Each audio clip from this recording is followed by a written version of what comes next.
What's up, guys? Welcome back to another daily Bible reading snapshot. Today we're reading Joshua 21 and 22. Joshua 21 kind of wraps up the tribal allotments, and really it's not talking about a tribe having a certain land mass. It's really talking about the tribe of Levi living among all the tribes. So instead of getting one big section of land, the Levites get cities within the land because they're going to serve as priests for the whole nation. So we see that in chapter 21. Chapter 22 is interesting because the conquest of the land has, for the most part, taken place. Not completely, as we already saw, the people of Israel did not drive everyone out of the land like they should have, but at least the tribes that were living on the east side of the Jordan could go back home to their tribal allotments. So when they did that, chapter 22 describes something very important. Joshua says, you need to make sure you keep the whole commandment of the law of Moses. Make sure that's verse 5 here in chapter 22. It says, make sure you keep God's commandments. And the first thing they do as they go back over the Jordan is they build an altar. And that sounds really bad, doesn't it? Sounds like they're going to serve other gods. Well, that's exactly what the Israelites on the west side thought. The people on the west side thought, oh, there they go.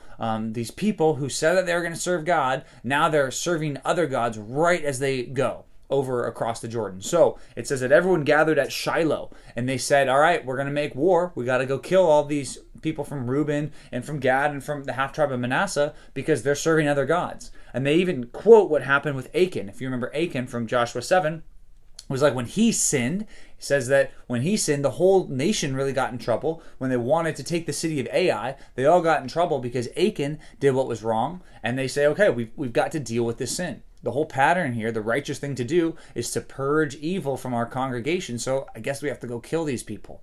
And the Reubenites and the Gadites and the half tribe of Manasseh, they come out and they say, whoa, whoa, whoa. We were not doing this to forsake God. We were actually doing this so that your kids would remember that we are a part of your nation. Because that Jordan River kind of served as the boundary line and they lived on two sides of it, the people from the other side wanted the people on the west side to remember, we are Israelites too. So basically, this was a big misunderstanding that almost led to an entire civil war. So it's really good that it didn't lead to a civil war, because that would have been really bad, because it would have been on a misunderstanding. Really, this altar was meant for unity. And that's what it serves at the end. The last verse here, verse 34, the people of Reuben said to the people of Gad, and the people of Gad called the altar witness. For they said, it is a witness between us that the Lord is God. This was an act of worship to God. It was not an act of worshiping other false gods. This is a way that they could remember that God is really in charge and He's our God. And it was like a little connection point because it happened. They built it right on their side of the Jordan River, that they are connected to the other side. So very interesting story. Doesn't get talked about very much, but it almost was a huge, huge deal. But the people of Israel are saved from a civil war here, which was good. So that's Joshua 21-22. Let's look at, in the New Testament, Luke chapter 6. That's what we're starting today. Luke 6, Jesus is being described as the one who's in charge, or the Lord of the Sabbath. And that is important because it happens here with them eating stuff that the Pharisees said, you can't eat that stuff. And also with the man who had a withered hand that Jesus heals. So just remember yesterday's reading, it was all about how Jesus has the authority to forgive sins. Today, it's that Jesus has the authority over the Sabbath, that He is the Lord of the Sabbath, that these rules about resting and working, really, they're made to help people. They're not made to be imposing on God. Because if also think about this, you think God works on the Sabbath?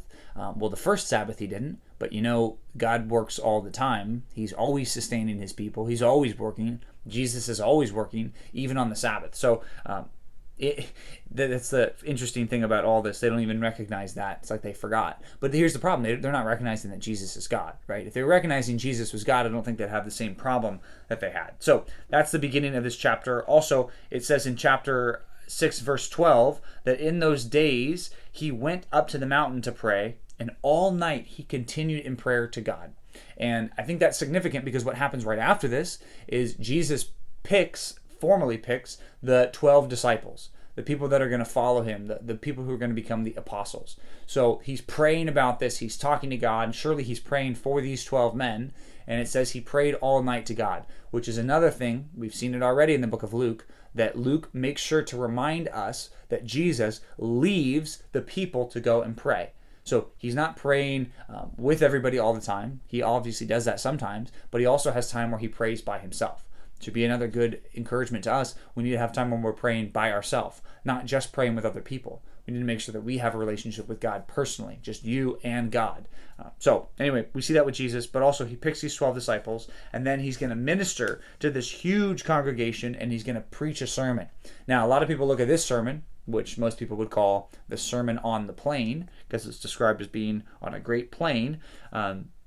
They say it's the same as the Sermon on the Mount. Well, I just want to tell you, there's a lot of things that are similar, but I don't personally think it's the same exact sermon. Probably Jesus was preaching very similar things in very similar places. I don't think the place is exactly the same. I've been there. I've seen how it looks like there's kind of a plain on top of the mountain. I think this is probably describing somewhere else, but the reality is, the good news is, Jesus is preaching many of the same things here as he did in the Sermon on the Mount. He preaches, first of all, about the blessings, the Beatitudes, so to speak, but Luke includes the woes or the curses, which I think is very interesting as we've been finishing up Deuteronomy and reading Joshua in the Old Testament. Jesus pronounces the blessings and the curses a lot like in Deuteronomy, God said the blessings and the curses. But these blessings and curses are like upside down. They're reversals, so to speak. That Jesus says, if you're hungry now, you'll be satisfied later. And it's not just like proverbs, like principles for some things. Jesus is promising to reverse the way the world is. When he's the king and when he's in charge, he's going to reverse it. So we see that here. We also see the woes here, which are the curses. He says, woe to you who are rich, for you have received your consolation. Woe to you who are full now, for you should be hungry. Woe to you who laugh now, for you shall mourn and weep. Woe to you when all people speak well of you, for so they did of the false prophets. Your fathers did of the false prophets. So these are set in contrast to the Beatitudes. So that's, I think, how I want you to see these. These curses are not always saying, hey, if you've got a full stomach, God's going to curse you. That's not the point. The point is showing the distinction between God's people and the people that aren't God's people. So anyway, it's just a quick run through of the DBR today. I know there's so much there, but make sure as you read today that you spend some time praying, kind of like we looked at in verse 12. Jesus got alone to pray. Make sure you spend some time today getting alone with God and talking to him. So thanks for reading with us. We'll see you back tomorrow for another daily Bible reading snapshot.